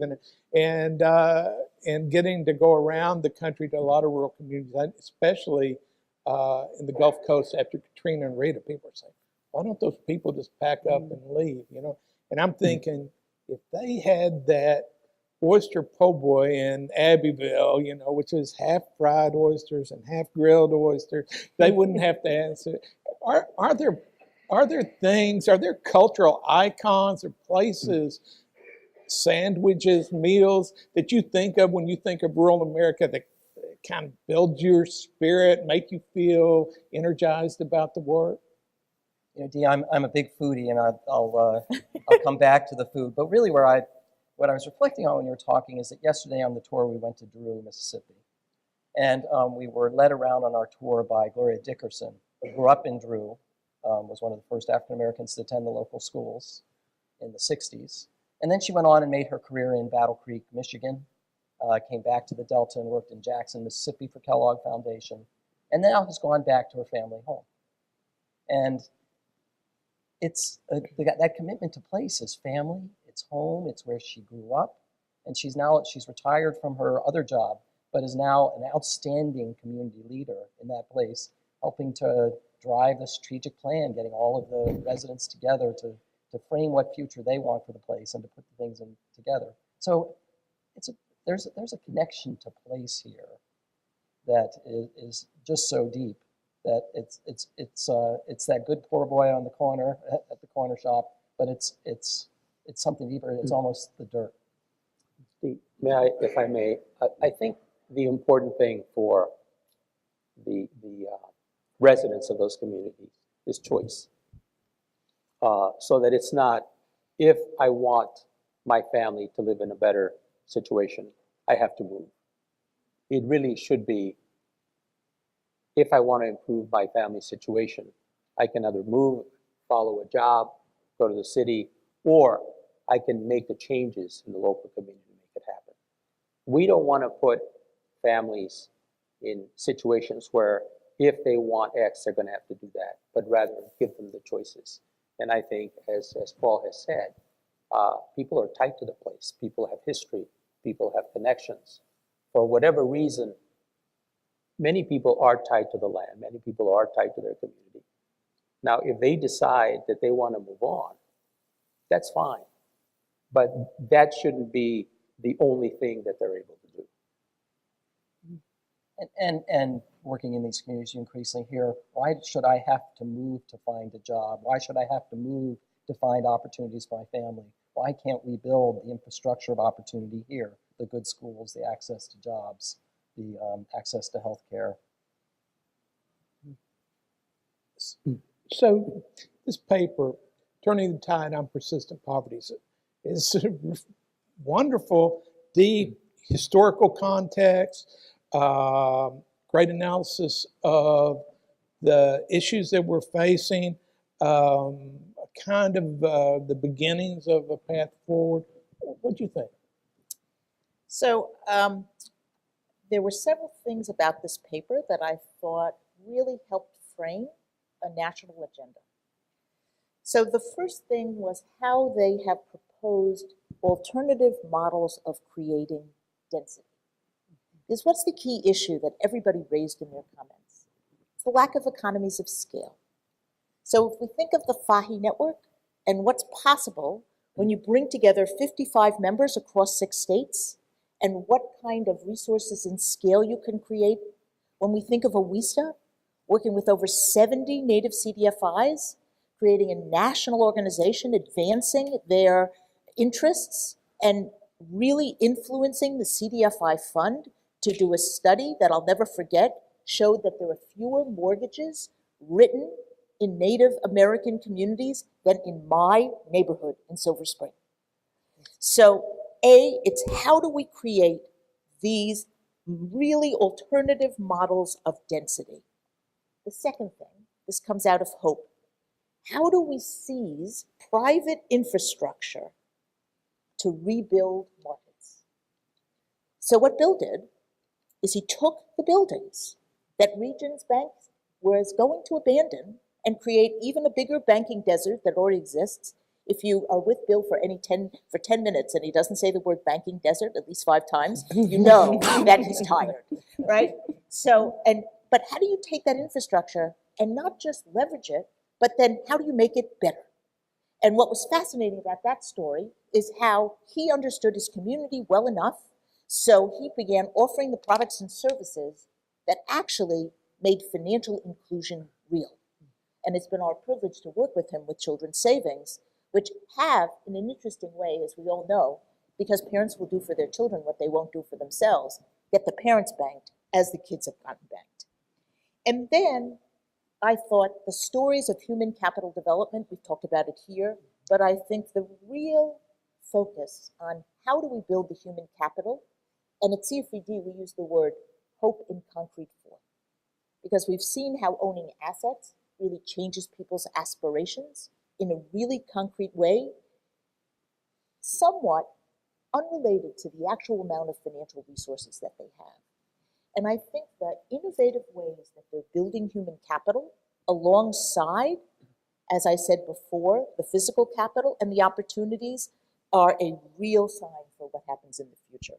So those were just 3 things that I saw. Other responses? I'll go. I'd sort of build on what Andrea just said. I, as I was reading through the paper and listening to the panel and just sort of thinking about this work, I actually reflect back on an event that was urban in nature, and it was an event in Washington, D.C., where the mayor of Detroit and the chairman and CEO of JP Morgan Chase were talking about bringing back poor places in urban areas. And one of the people in the audience asked the question of Mr. Diamond, the chairman and CEO of JP Morgan Chase, what one thing would you recommend to the next administration about how to bring back poor places? And I think his answer is applicable to every community and to this conversation we had today about rural communities. It's not one thing. Mm-hmm. That where we have all kind of evolved, and everybody has said it in one way or another today, is that these are complex problems that require comprehensive solutions. And none of us comes with all of the tools and resources to move the dial at the same time. And so it's about putting together bricks and mortar strategies and asset building strategies and human spirit strategies and social capital strategies and a policy environment that creates the complementary and coordinated investments in these communities and the people that we care so much about to uplift and create opportunity. The example of the community facilities relending that was in the paper and also was mentioned in the panel, I also was struck by, because I think there's real parallels there with the conversation about collaboration that was a theme of the morning panel. because I think what you saw there were a couple of things. One, it was a collaboration of the CDFIs and the community organizations coming together to figure out how do we take an inefficient resource that's there but is not being unleashed and use policy change to make that happen, which I think is very powerful. I think those groups working with philanthropy to come to the table to understand that collaboration requires resources also. And I was, just to digress for a moment, I remembered that also yesterday on our tour in the Delta when we stopped and we're talking to the mayor, had brought together herself and someone from Mississippi Valley University across the way, and they were talking, and it was again an example of a powerful partnership and how those communities were working together. And she noted that that was because there was a new president. And what I didn't get to ask, but I thought was overt at the table, was a person whose job now is to think about connecting the community to that university, right? And similarly, in order to get these resources and do collaboration, we have to pay someone to work on that collaboration. And I think we sometimes forget that as a resource. But in general, I thought the paper noting that there are resources that are out there that we can unleash if we pursue both policy change and through collaboration. There were obviously many good things in the papers and many lessons to be extracted from them. I'd like to point out a couple that have already been mentioned, but I think are important. One is a long-term commitment. None of the panelists who spoke before started this yesterday or last week or last month. In fact, they have gotten to a point where we can point to the work that they've done and feel that is in fact a story that needs to be emulated. But they have shown the long-term commitment that's necessary to get these things done. The persistence and the hard work and the years that get them to the point that they are. The other thing that's important is the collaboration. They have not done any of this alone. They've gone out, reached out to too many areas. There isn't a community that has a housing need alone. There isn't a community that has an education need alone. Communities have all sorts of needs that come together. And there was a woman that I admire that you know, Cushing Goldberg, who used to say, just like wars are too important to be left to the generals, housing is too important to be left to the housers. And it's important to understand that in doing the work we do in community development, it's important to bring in as many partners as possible. And one of many reasons that these groups are successful and can tell us these really great stories about what they've been able to accomplish and what they're working on is because they brought on so many partners. They've been able to reach to the other organizations, reach to the private sector, reach to philanthropy, reach to local governments, and so on. And the long-term commitment and the collaboration, the reaching out, the bringing in as many resources as possible, I think are two very important ingredients in showing their stories as success stories.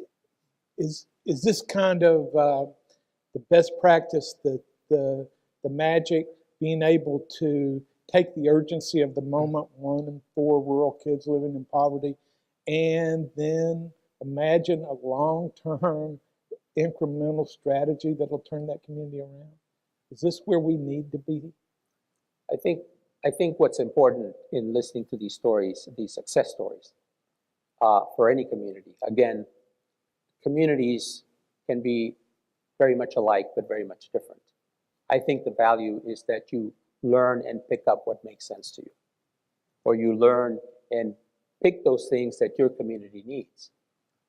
One of the services that we as intermediaries can provide is we can bring this diversity of organizations together so they can talk to each other. The panelists we heard before all have great stories to tell, but if they can't tell them to each other, if we can't all hear about them, then we don't learn from them. And so the value, I think, is not so much that I can replicate that in my community as much as I can learn lessons there. And of the 10 things I've learned, 5 make sense in my community. Maybe the other 5 have to be delayed, or maybe we've addressed them, or maybe they won't make sense for a while. But you begin to pick up pieces. And after a while, I think you bring together enough techniques, enough ideas that you begin to apply many of those to your communities. Let me say what wasn't said, because I think there's issues in that are not in this paper that needed to be in this paper, and not because the paper doesn't stand on its own. But nobody said the word technology. So let me go to one example, which is the comments about small business and building small businesses. I spent the first 10 years of my career financing small businesses, and then as I realized that nobody went into business because they liked finance, I then figured out taught for many years a class for companies that had gotten through the startup period, finance, so they could understand it. And the big issue there was actually not the capital for most of it, it was markets. And how do they have real viable markets to create a sustainable business? It's a huge issue in rural communities, and the answer has got to be technology for all the reasons that we heard before about the broken markets and other things. So the other thing I'll say is we were incredibly fortunate to be part of designing the Uplift America Fund. And as part of that, we did focus groups in all the 4 communities. And the only one I missed, Nick, was the one in Brownsville. But my staff came back so incredibly moved by it. And what they were most moved by was the stories from the parents whose children were sitting on the steps of the school at 9 p.m. at night because that was the only place they could get access to Wi-Fi to do their homework, which is absolutely, I've used this word before, unconscionable, right? So how do we think about a major investment strategy, which is just beyond the USDA broadband department, that one place to try to get it, that really provides us with the infrastructure that's going to be essential, as Bill said, to make an educational system that prepares people for an economy at which our other board member, who's the former undersecretary of the Department of Education, says, within 5 years, 95% of employers are going to want some college to hire you. So how do we think about leveraging that in new ways? And what are the partnerships that have to come, probably a marriage between urban and rural communities to make that possible as part of our market strategies? Just let me follow up on that. So if we don't have the technology, we can't bring our goods and services to market, our kids won't be able to participate and compete in schools, we won't really have the benefits of health reform, we won't even have the information we need to be a democracy.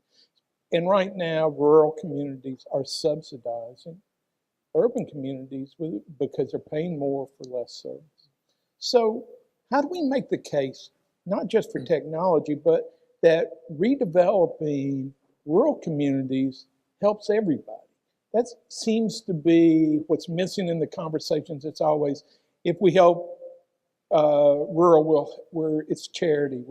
We're helping the poor sisters, you know. What do we need to do to explain that lifting up rural is lifting up the whole country? Well, I think part of that is business driven. I mean, we hear examples every day about the need for talent. And I don't think that at some point, when we look at demographics, we can't afford to leave all the talent off the table. And some of that talent is in these communities. So, I mean, I think that we have to look at part of preparing our folks for work is the work of business. And we are doing their work. We are serving them when we get folks ready. We also have customers, which you know, I would not leave off the table. So I think you're right to raise the question of how do we flip this. Yeah, I'd only add to that is that to kind of connect the two, your question and Andrea's comments, are that there are bigger market forces here. These are smaller markets. There are fewer people, so less workforce. And so there's a promise in the broadband of making those markets bigger, because the broadband will be able to connect these places to the wider macro economy and bring kind of the ability to scale up the connectivity of rural communities to the broader capital markets that drive so much of the economic activity today. But I wanted to go back to your original question, which is, prior to us going into the broadband, was the point that we all need to make clearly here is we're not starting at zero in any of these communities. There are assets there here. The conversation today was about there are lots of examples of what works in this audience. There are 150 different nonprofit organizations represented who are doing terrific work and doing things that are making a difference in their community. And our challenge is, how do we elevate the things that are working, give them more visibility, invest in them so we can scale and replicate those models all over the country. And with scale and replicability, gets back to your other question, this is how we bring economic opportunity to rural areas and get the rest of the country to appreciate the economic power and the human spirit that exists in these places that we want to invest in, we all want to benefit from. Beth, I'd like to ask you this. Where's philanthropy in this? It's kind of, in some ways, they've been missing in the last, let's say, decade. And so what do we do? How do we get them back in the sector? Well, where is philanthropy? Yeah.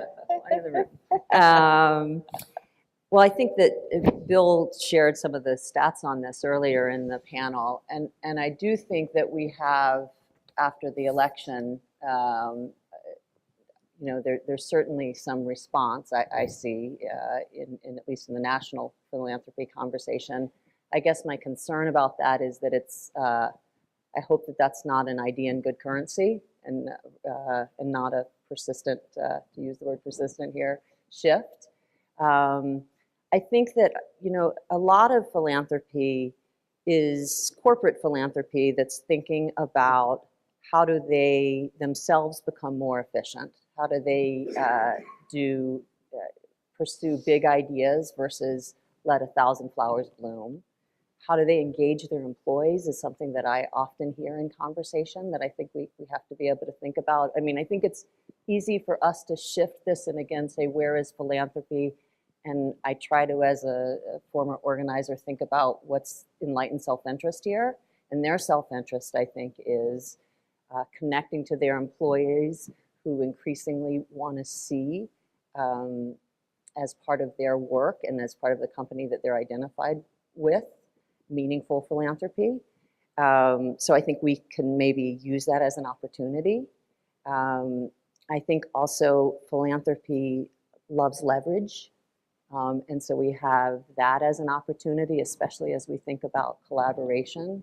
So I think we have some attention here from folks. So now I think the burden shifts back to us, though, to think about what are the ideas and the creative ways we can go to them with solutions that recognize what they have to deliver, either to their corporations or if they're community foundations. How do we bring them together and give them something that's bigger so that the whole is bigger than the sum of its parts? We need new structures. What's the largest charity in America today? How many people know? What is it? It's Fidelity Charitable. It is not the Ford Foundation. It is not the Gates Foundation. It is a holder of donor-advised funds that individuals can put money in a donor-advised fund, get a tax deduction immediately without any requirement that that money goes out. They can't use it for other purposes, but that money goes out. That's the largest charity in America today. So how do we access those resources? That's where the money's going. How do we create the structures that all four of the panelists have done to get access to capital that goes into places that's creating returns that are documented in a way that the people managing these funds know? And then how do we advocate on behalf of getting access to those sources of funds? there's a new book out, just released 2 weeks ago, about how basically billionaires are changing philanthropy in America. That's where all the new money is going. How do we get our stories to those people? Because they are changing the way philanthropy is being done. For all the strengths and challenges, and those of you who've raised money for many, many years, like I have, and everybody at this table knows, of institutional philanthropy, the landscape, as the landscape of so many other things, is being utterly transformed. So we need a new strategy for how we get those resources. And the good news about that, just building on what Paul just said, is that the level of innovation that's been required to get capital into Great Falls, Montana, or Jackson, Mississippi, is exactly the kind of innovation that is going to bring that kind of philanthropy to these communities. Let me just mention that the election clearly has focused some attention in rural America. I do think that it's an opportunity to use that to shed light on rural America and what rural America is and what that dissatisfaction is. What we heard was these people feel overlooked, they feel dissed, they feel disrespected. And when I was reading all those things, I thought, yeah, that's what we've been saying for years. However, it is an opportunity to refocus attention, not just to philanthropy, but it ought not to be just an appeasement. It ought to be where we take the opportunity to really focus on the needs of rural America, not just because there's this electorate and somehow we've got to satisfy them and respond, but because there are real problems that we're exposed. Things like drug addiction, which I think is a big revelation to so many people. The level of drug addiction, the fact that so many majority white people are beginning to lose on the life expectancy levels. Things that I think maybe would not have been as well known, are things that we need to use to go to funders, to philanthropy, and begin to address these problems. Because they are problems, not because we need to be responsive to an electorate and for no other reason at all. I think I'm in complete agreement with everything they said. I'll just probably say it a little bit differently. And we shouldn't just focus on philanthropic capital. It's private capital, public capital, and philanthropic capital are all looking for return on investment. And it's not just a dollar return on investment, it's also a social impact and return on investment. And the moment is there's an increased focus on these markets, and we have created institutions, nonprofit institutions, and other systems around the country that can be elevated to deploy that capital and provide the kinds of returns that these three different big pockets of investors want to have. And it's a little bit of a marketing, it's a little bit of a communication strategy. It's about elevating what works already to talk to those sources of capital to bring them to these communities. I just had one point, which you'd asked me to do. One of the issues that we discussed was the issue of health. This is an area CFED has begun to look at because, as you know, the healthcare profession, particularly public health, has been very focused on the social determinants of health. So I'm just going to share a couple of data points. On an annual basis, we spend $3.2 trillion a year on healthcare costs. The majority view is that less than 20% of your health is determined by medical care. So the remaining factors are everything we've been talking about today. And so if we want to go where the money is, we should be thinking about how we leverage those resources, often which are controlled by a single entity, and bring the strategies we have, financial security, housing stability, education, all of which has been documented exhaustively to improve health and lower health costs. One thing I wanted to, several comments since the election, this is what people are saying. I've been in a lot of these post-election conversations about rural. One thing that's seen, we always say that policy follows perception, whether it's philanthropic policy, whether it's government policy, who they think rural is really matters. And people are often surprised that they think rural is kind of almost monolithic, white, redneck, especially now. And they're surprised to hear it's only 7.5% less diverse than the country as a whole. How do we begin to use our capacity to create strategies of inclusion, of building equity in our communities that begin to be the model for the rest of the country?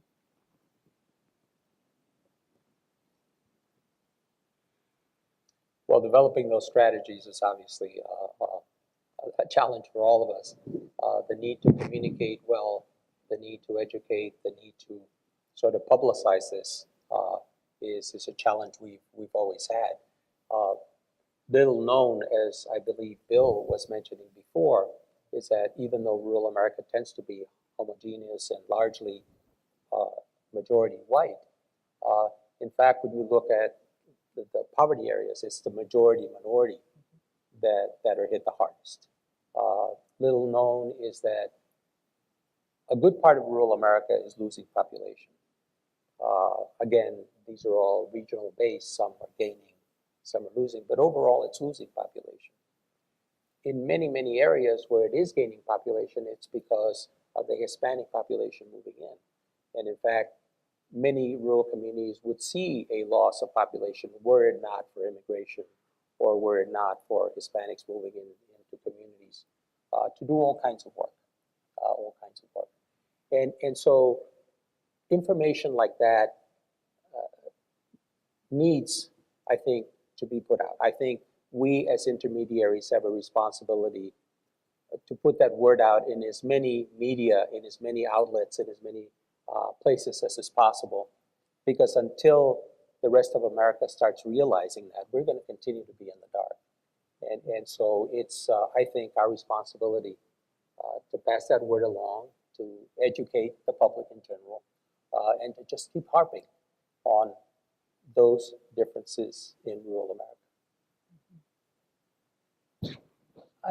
I went to a different place with your question, and now I'm back on my strong belief in the importance of social capital in the community development field. And I think a lot of this has to occur at the retail level. It's back to basic community building of reaching across the street to people of different backgrounds and different beliefs and different colors and cultures, and really rebuilding the social fabric in our society. I mean, I think we all have on the national narrative are worried about the polarization of our society and the breakdown maybe of connective tissue or not doing enough to build the connective tissue where it hasn't existed historically. And so I do think it's an investment in these community-based organizations that are working to bring communities together, do common planning, to create common visions for communities. That's going to get at some of the issues that you wanted to raise and highlight in your original question. If I just add to that, in 2015, CFED, in recognition of these issues, created the Racial Wealth Divide Initiative, launched by two former directors of the Economics Unit at the NAACP. Their first step was to create a program to build high-capacity organizations of color at the local level that both had the capacity to do the work that they were doing, but also had the capacity to advocate on behalf of their communities in both local, state, and then national policy. I do think, and I really appreciate the question you asked, because I do think this narrative that rural America is white is a dangerous narrative. And I think that whatever we can do, and I agree with Moises 100%, to really share the data and the stories that show that that is not the case, and that the issues that we're facing today are disproportionately for multiple reasons, including policies that are a century old, such as the Homestead Act or the GI Bill, that was almost uniformly supportive of white people and white households at the expense of those of color in both rural and urban communities. We need need to tell their stories. We have some questions from the audience, and I'm going to get to those. As you think about not doing this alone, what is the issue or goal that you find brings people to the table from across sectors? Who gets that? Well, one of the things that we've known for a long time, we of course are good at talking with ourselves, and we know each other well, and we're incestuous, and people who have worked with this organization, I work with this one, and people who work with that one, I work with this one. We're very good at that. We need to break that, and the broader the coalition that we have, obviously the better. And one of the mistakes we make, Dee, is we talk programs, we talk numbers, we say 502 a lot, or similar things. And we all know what we're talking about. But in order to bring the broader coalition, we have to stop talking programs. We have to start talking people. We have to start talking families. We have to start talking community. We have to go beyond the acronyms, the program alphabet, and those things that we all know very well, but that really mean nothing to the others.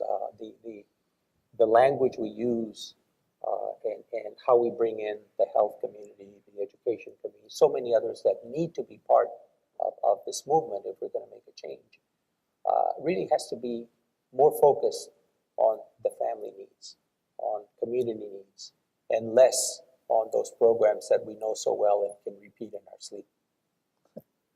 You said what issues would bring us together. Dee, it's very clear. It's kids and working people. It's really at the common conversation, I think, that can bridge across, that brings more people to the table in a collaborative spirit, or how do we improve the future of the kids and the community, and how do we create jobs for the people who are underemployed or unemployed. Can you talk about how your organization is supporting social enterprise in areas of persistent poverty? So I'll just riff off John Wilsey's presentation earlier. One of the areas that CFED took on over a decade ago is to help to transform the marketplace for manufactured housing.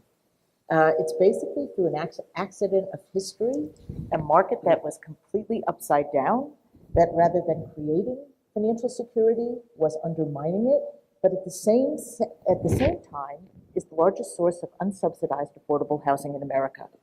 So we took a four-part strategy that looked at all the ways you transform market, from how do you build the houses right so they're energy efficient and healthy?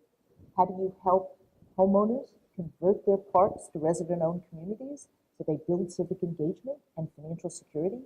How do you change the policy at the local, state, and federal level to support this? And then how do you also provide access to fair and affordable finance so people have mortgages that are not like car loans, and also have the ability to finance the purchase of these communities on long-term fixed rate? That has brought us into communities in new ways and has achieved nothing like starting a social enterprise in the height of the biggest real estate recession, but then making through it. And for public affirmation, I'm the chair of the board of Rock USA.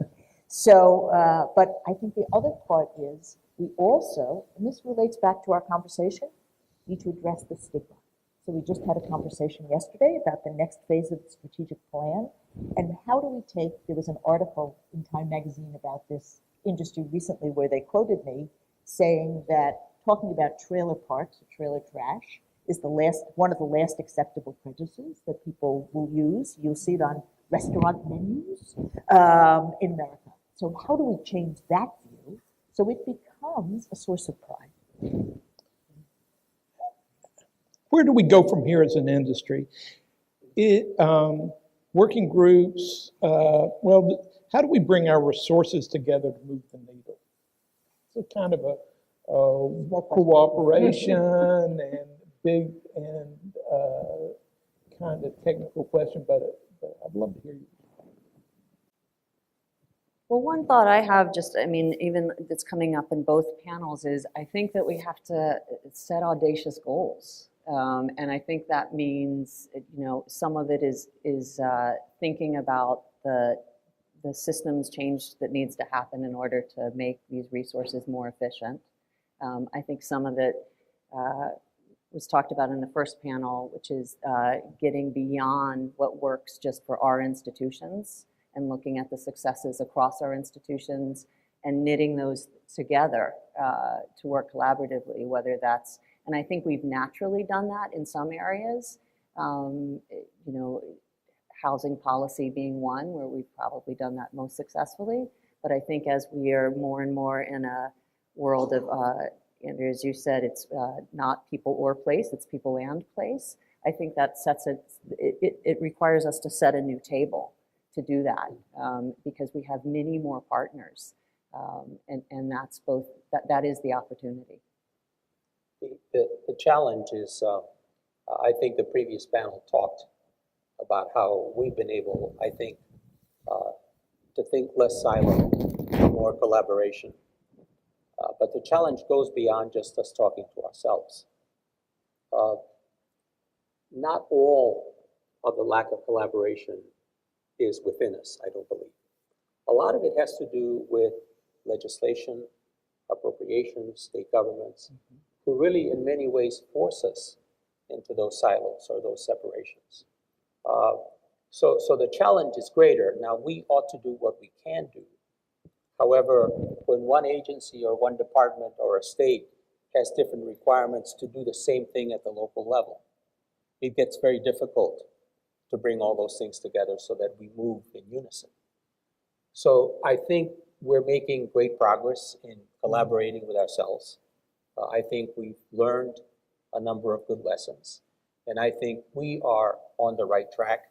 However, there are things way beyond just who we are that make it difficult to have that collaboration. And we have to keep plugging away at that, but we have to be realistic that it's not just that we want things done a certain way or that we feel they need to be done a certain way. Sometimes if we want to get to that point, we've got to follow this path, which may be different from the path the state. Tax credits is a good example of how you compare that to some of the housing programs, and sometimes they don't mesh, and even within federal departments. So the challenge is beyond us. I think we're beginning to make, we're making good progress. But beyond that, I think it gets a little tougher. Yeah, I was going to answer your question in that where we're headed and what needs to happen is, I believe in the power of networks.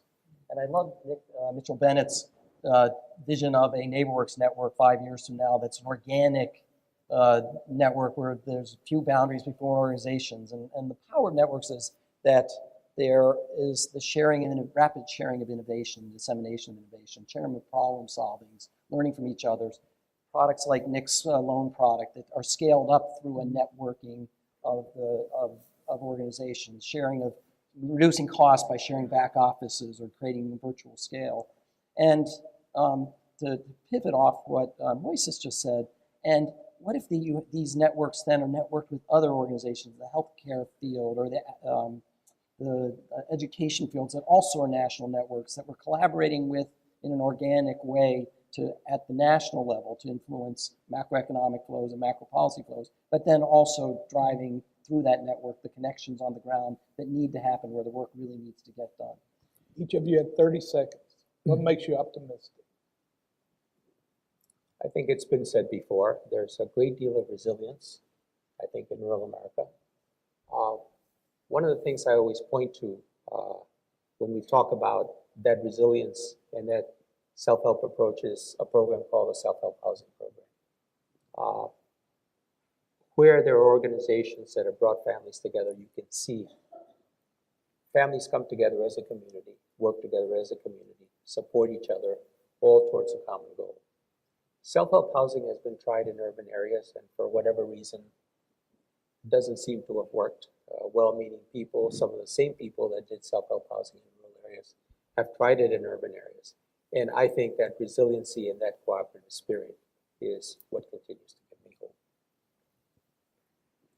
hope. What gives me hope is a tour like yesterday, and realizing having a moment where a mayor tells us that she's 72 and she remembers being stopped by the police for being on the white side of town, and being told she should never be over there again for looking at Christmas lights, and now has served 3 terms as mayor. So from the time CFD was founded 37 years ago, we've had a fundamental assumption that low-income people, both rural and urban, have more capacity than opportunity. And our task is to create the on-ramps into the economy so that they can leverage that capacity. Over the last almost 4 decades, we have seen consistently that if you provide people with the foundational infrastructure and the financial incentives that we routinely provide middle and upper class people, they will do as well, if not better. That gives me hope every day, in addition to all the people who dedicate their lives to a sense of purpose. Dee, my very first job in this field was as a budget examiner for Neighborhood Reinvestment Corporation, doing business days, NeighborWorks America. And at the time, NeighborWorks America was supporting good, strong, solid, community-based nonprofits. Fast forward 40 years later, and the organizations represented in the room, the work they're doing, the sophistication of their ability to deploy capital, to engage residents, to work with the public sector, to do cross-sector partnerships, is astounding where we've come. And we've built this platform that gives me great hope that we can accelerate the progress we've made in so many places and make a difference. Thank you, each of you, and thank you. Thank you, NeighborWorks. And can I That's say right. one thing?